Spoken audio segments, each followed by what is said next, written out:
What's going on YouTube? Today we're going to talk about computer program execution in memory, right? So a couple things on our agenda here. We're going to learn about how a computer program executes in memory, the different parts involved, like the RAM and the disk, which I've outlined a few points on here, and how they differ from one another, the different parts in memory to remember. I'm also going to go through a visual representation of the different parts in memory and what your code is doing at each step and what your code is actually doing in memory, and a handful of other intricacies that are good to know in regards to this topic. Okay, so when we talk about memory, we usually refer to either the RAM or the hard disk memory, right? They're both referred to as memory, but RAM stands for random access memory, which I've outlined up there. And physically, it's just a series of chips on your computer, and they look like this. And when your computer is turned on, it loads in data into RAM. And programs that are currently running, and open files and applications and software, your browser, basically anything you're using is probably using RAM somewhere, right? And as soon as that electricity is cut to that RAM, right, it forgets everything that it's unsaved. And that's why, typically, when you don't save a document, it's all erased. And when there's like an outage or you accidentally restart your computer or something like that, right? But in terms of disk space is typically magnetic, right? And it doesn't depend on electricity to remember what's written on it. However, it's really slow, and it's a lot slower than RAM. And that's why it's not used for processing or used to run applications and software and different things like that, because it's not as instant, it's not as quick. Um, so the computer can access anything stored in RAM like almost instantly, but things stored on a hard disk need to be located, read, and sent to RAM before they can be processed. So, for instance, if your computer says you're low on disk space, then you have too many programs or files open on your computer. And to correct this, you'll probably need to, um, you know, uh, stop programs from running, or you'll need to uninstall programs or delete files that you don't need. And if your computer says you're low on memory, you have too many programs running on your computer, and the RAM needs the space to be able to run that software that you want. So you need to restart your computer, which will clear RAM instantly, and usually clears about 90% or most of your RAM, and your low memory errors. And if your computer has more RAM than the program's minimum requirements and restarting the computer does not solve the problem, the error can be caused by a buffer overflow, which is outside the scope of this tutorial. So a couple things to note about RAM.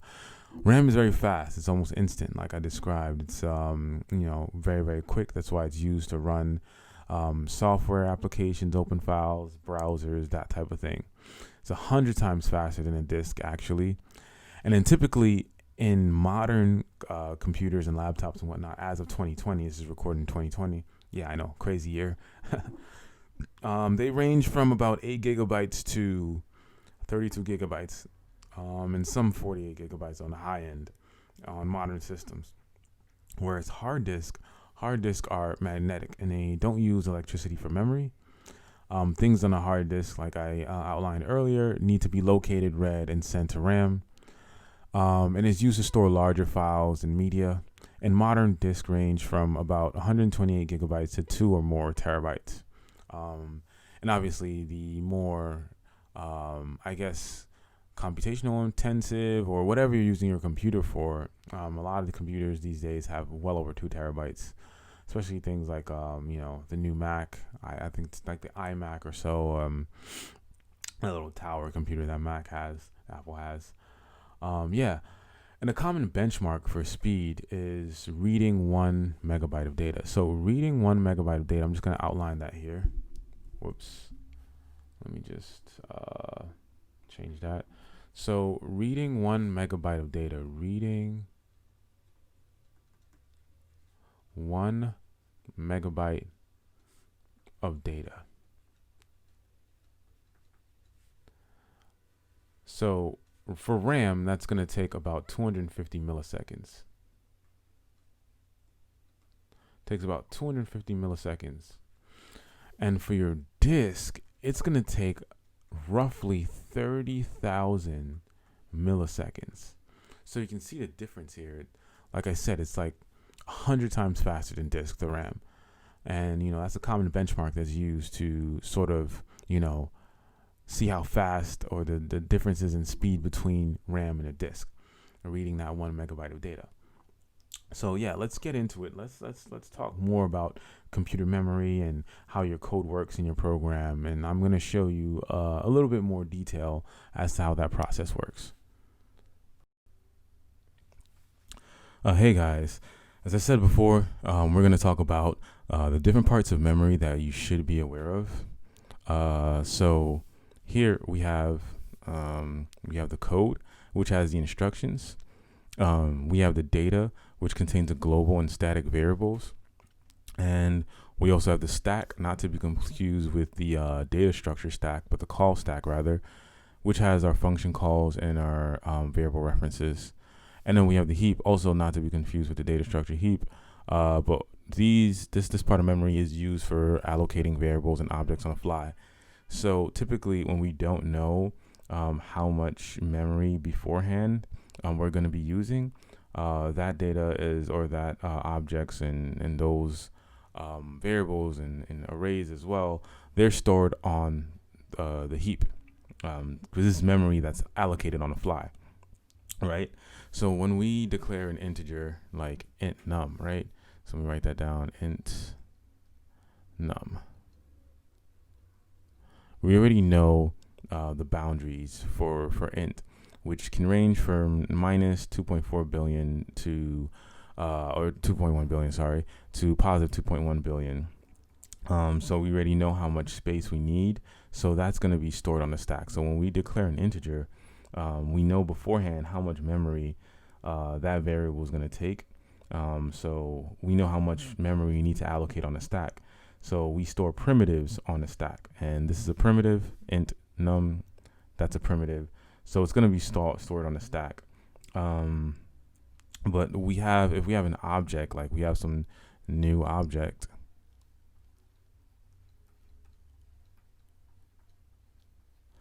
we don't know how much memory that's going to take. So that would be stored on a heap, that new object there. But going back to this diagram of the stack and heap, so you have this stack space and you have this heap space. And so all these objects that are stored on a heap, as you keep declaring and adding new objects to the heap, if this limit is reached, we can dig into this free memory. So this right here is just free memory. Free memory.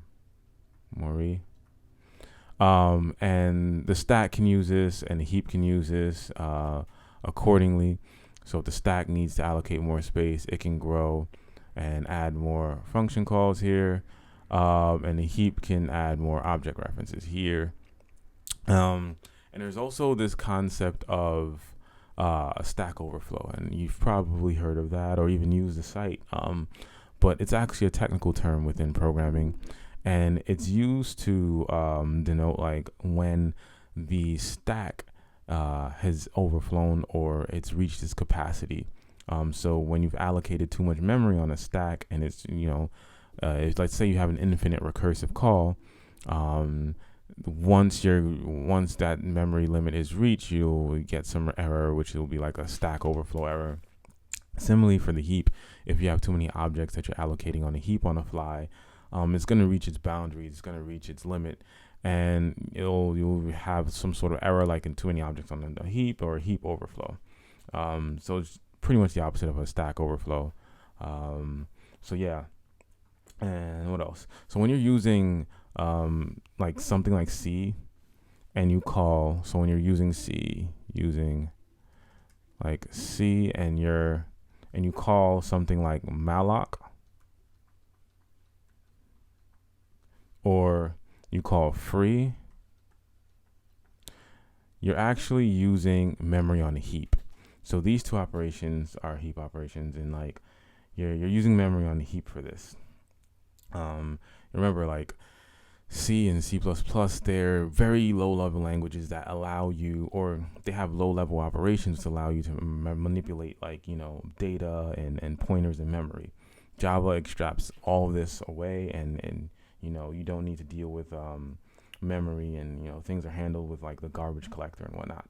Um, but let's get back on track here and talk about just different things that are associated with the heap and the stack, and how different objects and variables are stored on them. So what I'm going to do is I'm going to write up some code here and use the same diagram on the right and show you what bits of the code are stored where. So stick around for that.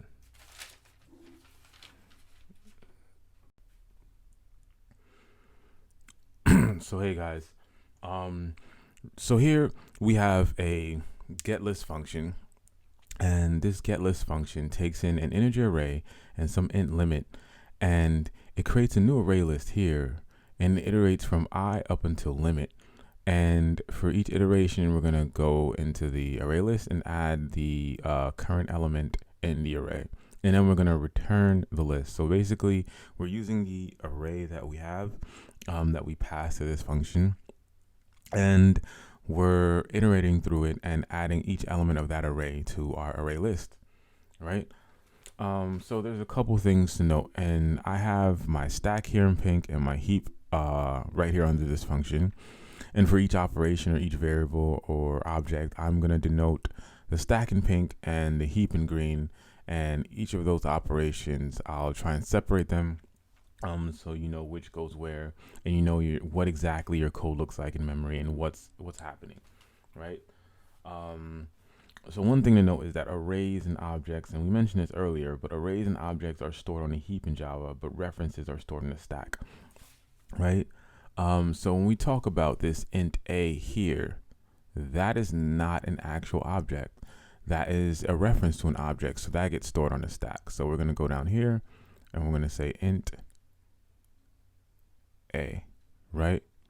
Similarly, limit also is a primitive, and that gets stored on the stack as well. Int limit. Right? And objects go on a heap before we even start the function because we don't know the list size, right? And another point to note is that when we allocate space on a stack, it's fixed in size.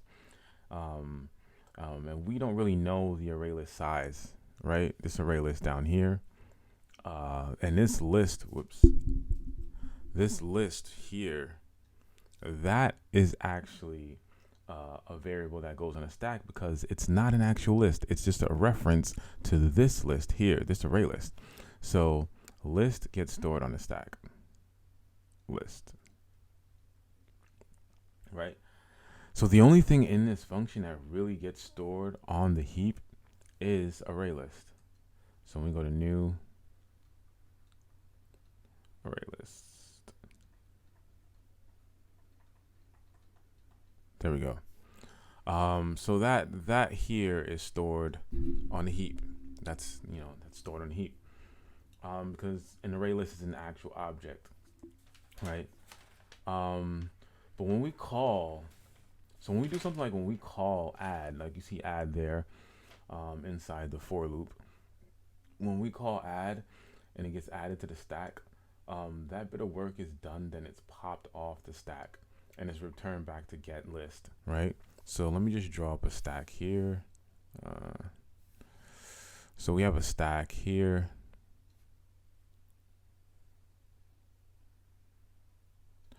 And so we have a get list function, right? Get list. And within get list, we have add. So add gets added to the stack.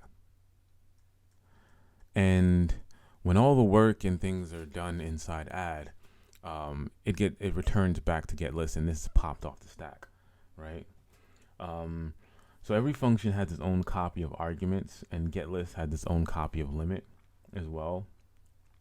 So int a, this array here, it only exists in a function. The array list itself exists on the heap. Remember, this is just a reference, so this reference is only going to exist within this function here, right? So a is just a pointer. This is just really just a pointer to a variable. Also, the reason why if we initialize a new variable inside a function and other functions can't see it, that's because it's local to that function. That's a local variable, and local variables only exist in a stack frame. So whatever variables are initialized in this function are get added to this stack frame here, and the outside world can't see it. And if we want multiple functions to see it, we have to initialize a global variable, and that gets stored in data. That's why I wrote that here, global or static variables. And you'll see that in code. You'll see like public in Java, you'll see like public int static or other. That's a static variables can be used throughout the code and not just like within that class. Another thing to note that each function on the stack frame has a pointer to the function that called it. So add has a pointer to the function getList. And similarly, this is a built-in method within the list sort of class in Java. But let's say we had some other function here, like we say, I don't know, we had some other custom function that we had called work. This did some sort of work, right? Work will get added to the stack, right? And that has a pointer to add. Well, let's just say add. We'll just say work existed inside add. Sorry, I didn't mean to confuse you guys. But let's say work existed inside add, right? That will get added to the stack and has a pointer to add, right? And similarly, in recursion, we have recursive functions. They just keep getting added to the stack, and each function that calls it, each function that's being called has a reference to the function that called it before. So when that bit of work is done, when these little bits of work are done, they just get popped off the stack. That function gets popped off, that function gets popped off, work will get popped off. Once that returns control back to add, that'll get popped off until we return list and we're done with the get list, and that'll get popped off the stack frame, right? That's basically, this is the concept of a stack trace. It's how you trace back to the root function that called, or the original caller of the functions, and that's a stack trace. So when the program crashes, and you've probably seen this if you've been programming for a while, you've probably seen this when a program crashes and we generate a stack trace. You'll see like in a console, especially in Java and Eclipse, you'll see like a console message, and you'll see like index array out of bounds or whatever the error may be, and it will show you the function calls in the stack trace, and you'll be able to see like where along the line these functions were called and where the error might be potentially be coming from. So that's the concept of stack trace. And this is important in the context of interviews because we use recursion a lot, and it's important to know how much memory we're using. So for an example, if we're calling 6 recursive functions on a stack, so let's say we have some recursive function n, and it keeps making recursive calls to n, so that will have like in terms of space, that will be O of n. That will be O of n complexity in terms of space, because we're just adding more n's to the stacks frames. So n. So it really just depends on the size of n and how many recursive calls are denoted for n. So it'll be an O of n space complexity. And that's basically it. I wanted to make a very basic general overview of how computer programs are executed in memory. I hope this was able to help you. And if you have any questions, comments, or concerns, please leave comments on this video.